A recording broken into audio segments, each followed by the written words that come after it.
અમદાવાદમાં ઘર કંકાસમાં પતિએ કરેલા 6 રાઉન્ડ ફાયરિંગના સીસીટીવી. નશાની હાલતમાં જમાઈએ સસરાના બંગલા બહાર ફાયરિંગ કર્યું હતું. આરોપી આર્મ્સ એક્ટ અને મારામારીના ગુનામાં સંડોવાયેલો.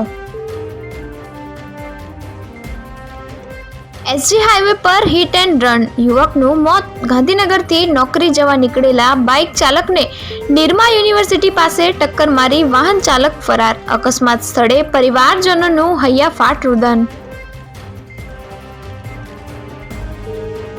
સુરતના સહારા દરવાજા નજીક રિંગ રોડ ફ્લાયઓવર પર બીઆરટીએસ બસ રેલિંગમાં અથડાઈ.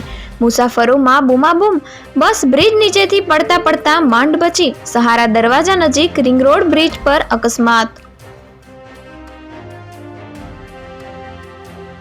યુવકે નશો કરીને અકસ્માત સર્જ્યો. વડોદરાથી પાદરા રોડ પર નશામાં ધૂત ચાલકે કાર ડિવાઈડર પર ચડાવી. ચાલક દરવાજો ન ખોલી શકતા પોલીસ અને લોકોએ મળીને કાચ તોડી બહાર કાઢ્યો.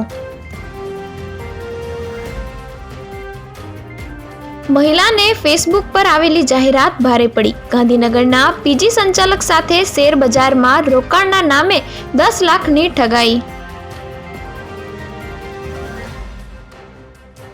ચિંતન શિબિર બાદ સ્વર્ણિમ સંકુલમાં અરજદારોનો ઘસારો. ટેટ ઉમેદવારો શિક્ષણ મંત્રી રીવાબા જાડેજાને મળ્યા. ભરતી પ્રક્રિયા ત્વરિત શરૂ કરવાની માંગ કરી આવેદનપત્ર પાઠવ્યું.